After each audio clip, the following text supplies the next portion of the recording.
everyone, what's up? My name is Joss, and welcome back to my channel, Squibblesreads. Today we have a very special video, which is the second video in my book recommendations for every single Hogwarts house. So today is special because we are doing the house that I personally am in, which is Ravenclaw. And Ravenclaws are known for their wit, their intellect, and their pride in aspiring to and seeking out learning. Ravenclaws are also very wise and witty and use creativity and intelligence to go about their problem solving. I can't say that I myself do that in every single situation possible, but I definitely do try my best. So without any further ado, let's get into some books that I have curated here for you lovely fellow wizards and witches that are also in Ravenclaw with me. The first book that I have for you guys is the first book in a series, and it is originally by Cixin Liu, and it was written in Chinese and translated into English by the author Ken Liu.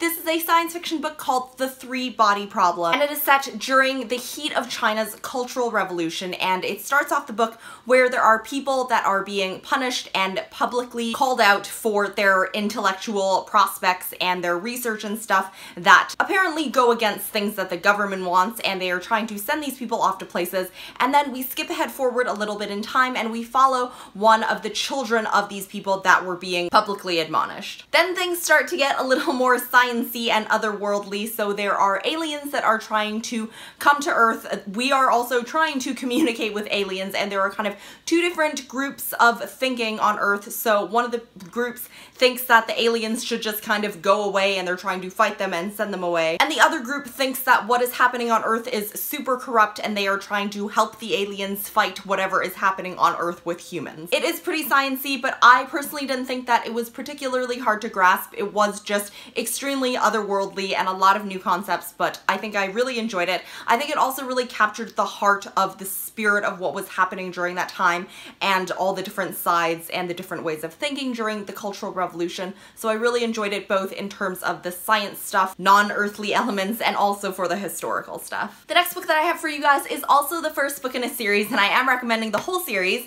And the first book is called A Natural History of Dragons, a memoir by Lady Trent by Marie Brennan. So this is not actually a memoir that is written by a real person. This is a fictional memoir written by our fictional protagonist, Lady Trent. But really, it's written by Marie Brennan in Lady Trent's first-person voice, if that makes any sense. So this takes place during the Victorian times, and our protagonist, Lady Trent, is a very headstrong lady, and she decides to go against societal norms, and she decides to pursue science, particularly the study of dragons, which she is very passionate about. She decides to go off into the wilderness and defy everyone's rules and conventions and all of these things to go and learn more about these creatures that she is so super fascinated with. Eventually the story kind of takes a little turn into a mystery slash adventure type of thing, which really just adds to everything that's going on here. So even though I did mention that there is a little bit of mystery, a little bit of adventure, we're expecting some dragons, some fanciful creatures, this isn't really like a super fast moving fantasy novel. What I would describe this as is kind of going through Lady Trent's story, because it is her memoir. We're kind of going through her story and learning about why at a very young age she became interested in dragons and how that interest has evolved and changed over time and developed into something bigger. We also start to learn about her different relationships and how those have developed. There are some love interests throughout this book, and we also see some of the social and societal expectations that are present during the Victorian times and the impact that they have on her being a woman who is seeking knowledge and academia and all of these things. So as you can probably tell, I personally would classify Lady Trent, if she were to go and have a chat with a Sorting Hat, I think she would probably be a Ravenclaw. I would love to have a chat with her about dragons and other creatures in the reading room. Next book that I have to recommend to you guys is a book that I rated 5 stars, one of the only 3 books that I have rated 5 stars for the whole year this year, and that book is The Unseen World by Liz Moore. I will also link my wrap-up where I talked about it and reviewed it in a lot more depth up there. But anyways, this is a book about a girl whose name is Ada Sibelius, and she was raised by her father, David Sibelius, who is a single dad dad, and he is seen as kind of that eccentric, seeks knowledge almost to the point of obsession type of character. They live in Boston during the 1980s, and he is the head of a computer science lab, and from a very young age, Ada has always been homeschooled, and he has taken her into the lab every single day. She is so close with the people who work in the lab. It's so precious to see all of them just bonding. Eventually, David's mental health takes a turn for the worse, and Ada becomes adopted into this other family. And the woman is very, very good friends with David. They are basically the head of the lab together. And we also get to see her relationship evolving with the family that she moves in with. The part about this book that I think is particularly Ravenclaw is that Ada finds out that her dad David isn't necessarily who he says he is. And by that point, David's mental health is really starting to affect the way that he remembers things and the way that he relays information to other people. So when Ada asks him about his backstory, he's both like reluctant to tell her about it, and he also doesn't necessarily have the capacity to tell her about it and gets really confused and frustrated with trying to do so, both because he is keeping a secret and because he sometimes just can't form the words, and that is particularly frustrating for him. So Ada goes on this research adventure to try and figure out who David really is and his backstory. We see her journey through the frustrations, through the triumphs, but really ultimately at the heart of the story is a desire and a thirst for that knowledge about herself. Also at the core of this story is just a girl who is so skilled at all of the things that she has learned in this lab. All of the people in this lab are so passionate about computer science that I think it's really cool, because that's not something that I'm particularly good at. So to see all these people love it so much was really awesome for me as a reader, and also for me as a Ravenclaw. My next recommendation is a recommendation that Kirsty from Melbourne on My Mind, or now Ravenclaw Reading Room, helped me out with, and this is Hidden Figures, the untold true story of 4 African-American women who helped launch our nation into space. Of course, this has also been made into the movie Hidden Figures, which I haven't watched yet, but it's on demand and I am just waiting to watch it. So this is exactly what the title says it is. It is the story of 4 African-American women who were mathematicians at NASA. So the 4 women are Dorothy Vaughan, Mary Jackson, Katherine Johnson, and Christine Darden, and they lived during the civil rights era, so we also get to see some of the social and political climate during that time and how it affects women in academia, women of color in academia, and African-American women at that time. There are also things including the space race and the Cold War, which are also very much in this climate in the world of science. There also started to be a bigger push for gender equality and more rights for women of color during this time, so we get to see those struggles as well, and just to see how awesome these women are at math and all of their accomplishments at NASA. I think it's just a really cool story, and I personally cannot wait to watch the movie. My next recommendation is On the Edge of Gone by Corinne Davis. This is a YA science fiction book, and it takes place in the year 2035, and our protagonist Denise, she is autistic and biracial, and she has a sister who is transgender. So there is a comet that is set to hit the planet Earth, and Denise's whole family is assigned to this temporary shelter that is right outside of Amsterdam, and their whole family is from Amsterdam. But somehow they find this ship, which is a much better option than this temporary shelter,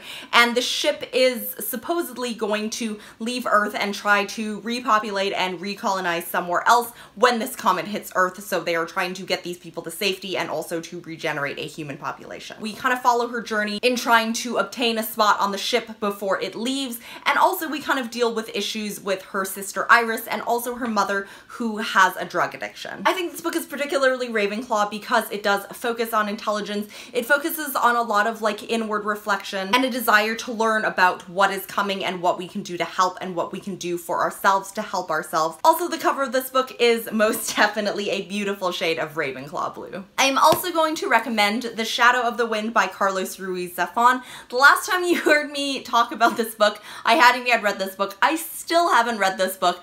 I just think that it's particularly Ravenclaw because it appreciates the value of books and reading and learning and the desire to learn about someone's past through books. This is set in Barcelona in Spain in the year 1945, and we have a young boy whose name is Daniel, and his father owns a bookshop and he sells books. He wakes up on his 11th birthday to find that he can no longer remember very much about his mom, even what she looks like. Daniel's mom unfortunately did pass away, so he is being raised by his dad, and his dad just feels really bad for him, so he leads Daniel into this place of all of his rare books books, and he implores him to choose a book that he will find particularly meaningful to him, and he chooses a book called The Shadow of the Wind, which is the name of the book. But then he finds out that someone or something has been destroying all of the other books that the author of The Shadow of the Wind has written, and so he goes on this journey to find more about the author's own life, and during that journey he starts to realize things about his family, he starts to reflect on things about his family, so a lot of desire for learning about someone else, a lot of inward reflection, all things that I like, all things that I think are very Ravenclaw. Next book that I am recommending is a book that I personally adore, but I haven't talked about it in a long time, and I don't even know why. This is a book that I used to talk about all the damn time. I gave it 5 stars. It was my first, like, favorite book after I started being on BookTube. That book is And Again by Jessica Chiarella. It's just a beautiful book. But anyways, this book follows our 4 main characters. We have Hannah, David, Connie, and Linda, and they are all terminally ill patients. However, they have been chosen for this pilot program called Sublife, and in the Sublife program they are granted new, I guess, like fresh, renewed bodies, which basically means that their bodies have returned to before they were diagnosed as terminally ill or before they contracted that illness. They are basically, like the blurb says, a copy of their former selves, so blemishes, scars, things like that are all removed. And even, it was really interesting, one of my favorite passages in this book is where one of the characters realizes that her tattoos have been removed, and then she starts to think about, like, would she get those tattoos again as if for the first time, and she talks about all the things that were going through her head and all of her life experience that were happening at the time that she got that tattoo and how meaningful it was for her to get that particular tattoo on her body at that particular time, and how it may not mean as much to get it now that she has had this change happen to her body. I think it's really interesting because it made me personally as a reader reflect a lot upon how much of my identity is in how I look, how much of my identity is in how I think or how I feel. We also get to see these characters go through their jobs and things that they experience in everyday life with their new bodies and how they are coping. It's really interesting. It's very, very thought-provoking.